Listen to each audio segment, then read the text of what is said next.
Ya, Bobi Nasution mendapatkan restu dari mertuanya Joko Widodo. Ini Anda melihatnya seperti apa? Ini ada Jokowi efek, ada terah Jokowi di sini melawan mantan Gubernur Sumatera Utara Edi Rahmayadi. Peta kekuatan politiknya seperti apa di Sumatera Utara ini, Prof? Pertama, kita tahu dua-duanya petahana. Ya. Edi Rahmayadi adalah petahana gubernur, sementara Bobi adalah petahana wali kota Medan. Nah, yang berbeda adalah sentimen atau persepsi terhadap kedua petahana. Persepsi terhadap Bobi, data menunjukkan itu jauh lebih positif sebagai wali kota Medan ketimbang terhadap Edi Rahmayadi.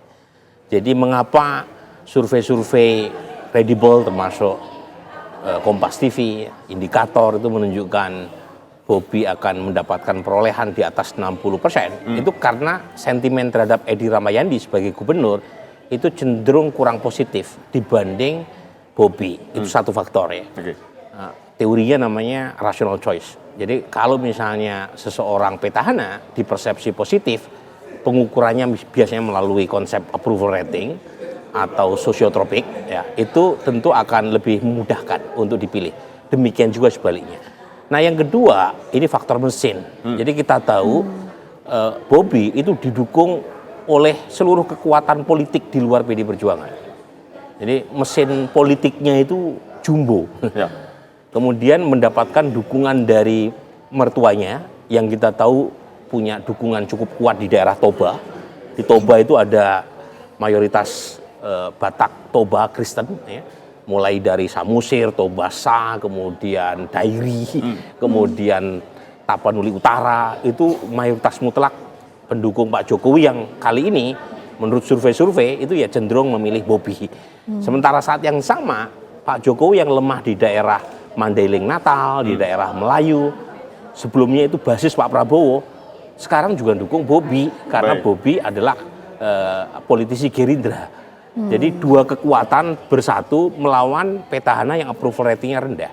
Jadi saya sendiri tidak terlalu kaget kalau misalnya Bobi unggul, itu bukan berita gitu. Beritanya kalau dia kalah gitu kan.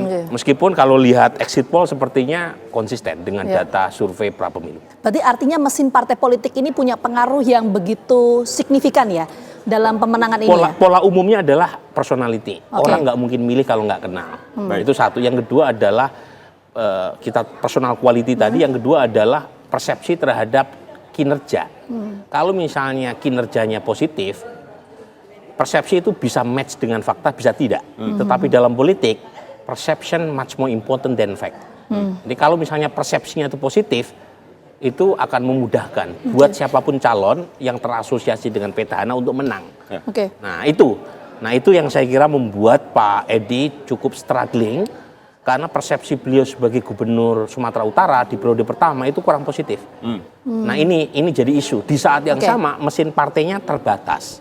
Hanya PD Perjuangan. Ini yang membuat Pak Edi Rahmayadi ya itu kesulitan. Dalam debat pun ya kita tahu beberapa data yang berkaitan dengan angka keras itu Pak Edi kurang begitu menguasai. Jadi ini yang menurut saya membuat beliau tidak cukup kompetitif ya.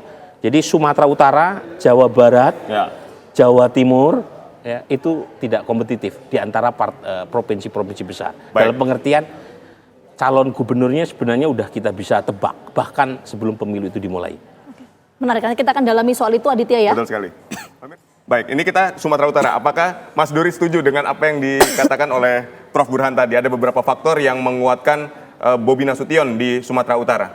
Ya, saya kira memang apa yang membuat pilkada di Sumut ini menarik karena dari awal prosesnya waktu proses pencalonan dan ada representasi dari kekuasaan ya di waktu itu ya, di mana dalam hal ini misalnya hampir waktu itu pasangan incumbent ya dari Edi Rahmayadi hampir tidak bisa maju kan, meskipun waktu itu masih ada kalkulasi dari PDI Perjuangan misal akan mengusung dari mana. Jadi sebenarnya yang membuat magnet elektoral setidaknya dalam persepsi publik cukup kuat di Sumatera Utara karena tadi ada faktor mantu Presiden Jokowi waktu itu. Tetapi kan pelaksanaan pilkada ini kemudian di masa kepresidenan Prabowo Subianto yang baru dilantik misalnya di Oktober kemarin. Dan beberapa hal tadi yang sempat dijelaskan memang saya kira sebagai representasi incumbent, satu ada wali kota, satu ada gubernur, saya kira cukup menarik. Kenapa? Karena representasinya dari wali kota ya, di mana misalnya Medan cukup sentral menjadi salah satu kekuatan elektoral di Sumatera Utara. Dan tentu saja kekuatan tadi ada basis partai politik, partai pengusung yang cukup representatif misalnya, tetapi karena ini yang dilawan adalah incumbent gubernur, tentu saja memang faktor evaluasi kinerja atau profile rating itu menjadi salah satu variabel di mana kemudian pemilih kita sedang melakukan evaluasi itu terhadap kinerja incumbent. Artinya kalau siapapun ya nanti kalau misalnya kurang menguntungkan, tadi kan sedikit disepil meskipun angka persisnya kita tidak tahu, tapi data itu kan sebelum pelaksanaan sebelum masa tenang ya, di mana ekspos data itu masih bisa dibuka. Artinya kalau tidak ada perubahan yang signifikan, ini sekaligus memberikan gambaran bahwa ya kalau tadi di awal kita bicara soal faktor kekuasaan Presiden Jokowi waktu itu, ternyata kan meskipun tidak ada, setidaknya ya secara formal misalnya sekarang tidak sedang menjabat, tetapi ada koreksi, ada evaluasi dari pemerintah. Ini memang menunjukkan bahwa ya kinerja incumbent yang selama ini bekerja untuk melayani masyarakat Sumatera Utara sedang mendapatkan evaluasi, kira-kira catatan dari pemilih yang ada di sana. Dan ini saya kira cukup fair. Jadi kalau dari awal perhatian kita terhadap Sumut ini dianggap sebagai salah satu pilkada yang seksi, menarik untuk diperhatikan karena ada faktor tadi mantu Presiden Jokowi. Mungkin kalau tidak ada mantu, meskipun secara variabel DPT cukup besar juga di sana ya. Oke, itu tadi kan kita bicara soal bagaimana mesin partai dan juga Jokowi efek di Sumatera Utara. Tapi kan kita juga tidak bisa menafikan, misalnya contoh, kita lihat perolehan kursi DPRD di wilayah Sumatera Utara. Ini kan kalau catatan kami berdasarkan hasil KPU nomor 2 itu adalah PDI Perjuangan yang kemudian mengusung Edi Rahmayadi. Ini bagaimana mesin PDI Perjuangan juga bergerak di sana? Jadi kalau saya sebenarnya melihat bahwa jadi pilkada dengan pemilihan legislatif itu berbeda ya. Jadi memang belakangan pasca pemilu 99 memang kekuatan figur ID memang punya kecenderungan lebih besar dominasinya. Tetapi jangan lupa bahwa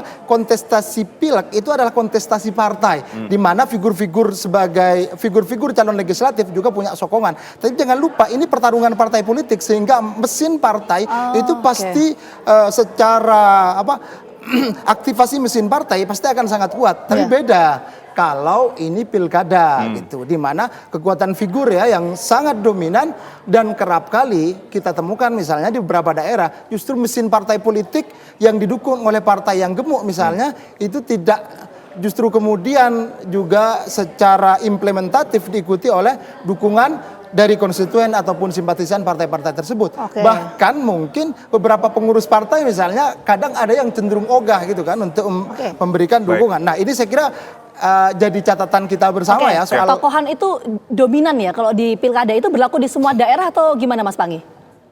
Untuk faktor ketokohan tadi, apakah ini menjadi suntikan elektoral utama untuk di seluruh daerah atau sebetulnya hanya di beberapa daerah battleground saja? Nah, nggak berbeda cuma Jawa Tengah saya lihat ya, bahwa center of kandidat itu tidak menjadi mutlak penting gitu. Karena ada mesin partai, ada partai Edi yang kuat, angkanya 16%. Jadi itu berbeda, bahkan kalau kita uji kemarin Jawa Tengah, itu partai pengusung itu sampai 30% loh. Dibandingkan pengaruh figur yang menjadi preferensi alasan mereka memutuskan calon kepala daerahnya. Jadi ini kan data menarik ya. Meskipun memang tidak semua Jawa Tengah ini, kalau Jawa Tengah ini memang tidak dominan kekuatan figur gitu. Maka mesin partai menjadi partai Edi tadi sangat berpengaruh di Jawa Tengah. Baik, kalau untuk di Sumatera Utara sendiri? Nah, Sumatera Utara sebenarnya ini yang akan menarik kan, Sumatera Utara ini kan DPT terbesar di Sumatera, di Pulau Andalas ya, betul. Mas Hadid ya, dan ini menjadi pertaruhan juga. Kenapa Pak Jokowi nggak mengendorse? Apakah betul Pak Jokowi udah yakin Bobi akan menang kan gitu? Kenapa kemudian Pak Jokowi mengendorse Jawa Tengah, kemudian Sumatera Jakarta? Apakah ini karena sengit? Kita juga melihat intensitas itu arahnya kemana. Nah, tetapi memang Sumatera Utara kita banyak juga survei kepala daerah di sana. Memang kecenderungan money politiknya cukup besar. Itu juga akan berpengaruh ya peta. Karena yang kita tanya misalnya yang pernah menerima uang atau sembako atau bantuan pilkada atau pileg sebelumnya itu hampir mencapai 70%. Itu pernah menerima. Nah, kalau kita kejar antara halal dengan haram politik uangnya atau toleransi politik uangnya, itu sudah hampir 70% menghalalkan. hanya tinggal 30% yang mengharamkan toleransi terhadap politik uang. Itu Sumatera Utara begitu karakter pemilihnya. Nah, artinya apa? Ini kan biasanya dalam kontestasi pilkada, Mbak Gita, Mas Adit, biasanya bicarakan demokrasi sembako, kata orang, demokrasi tarung uang. Bahkan ada kepala daerah ngeluh, saya bukan kalah di kapasitas, bukan saya kalah dalam kinerja atau pengalaman, tapi saya kalah pada dalam konteks volume uang, artinya tarung uang saya nggak kuat gitu. Ada yang begitu. Tapi di Sumatera Utara kalau kita membicarakan peta kekuatan politik dan strategi elektoral di antara kedua pasangan calon gubernur ini seperti apa? Mas Ya Panggi ini kan melihatnya? menarik juga ya, hari ini kan hujan ya, itu nggak tahu juga pengaruh dari cuaca ini kan, partisipasi masyarakat untuk turun. Kan ini dianggap pemilih loyal, kalau Prof. Burhan bilang kan kalau pemilih PKS ini bisa dia jihad kan, jadi datang ke sana gitu. Tapi belum tentu pemilih-pemilih lain gimana, nah itu kan juga akan selain tadi faktor food buying tadi termasuk cuaca dan endorse. Kalau endorse kan enggak, cuma memang mesin partai. Oke, nah tadi ini kita bicara soal Sumatera Utara. Kita membicarakan bagaimana proses mesin partai politik dan juga ketokohan ini bekerja dalam memberikan suntikan elektoral. Ini menarik tadi yang disampaikan oleh Mas Panggi, kita mungkin dari Sumatera Utara bergeser ke wilayah Jawa Tengah. Kita menuju ke Prof. Burhan. Prof. Burhan begini, kalau tadi Mas Panggi menyampaikan di beberapa daerah, khususnya di pilkada, ini kan yang punya peran signifikan untuk memberikan suntikan elektoral adalah ketokohan. Tapi beda dengan di Jawa Tengah ya. Ini mesin partai bergerak cukup tinggi sekali. Dengan tadi Prof. Burhan menyampaikan Ketua Umum Partai Politik PDI Perjuangan Megawati tidak turun gunung, ini sebagai sebuah strategi politik untuk menaikkan elektoral. Apakah bisa diartikan bahwa PDI Perjuangan basis suara di Jawa Tengah menjadi kandang banteng masih bisa dipertahankan di pilkada ini, Prof? Gini ya Vita, yang memilih PDI Perjuangan pemilu 2024 itu memang paling tinggi, tetapi hanya 27%. Jadi hanya plurality aja menangnya, tidak mencapai 50% persatu. Artinya 70 berapa itu? 73% itu memilih partai lain.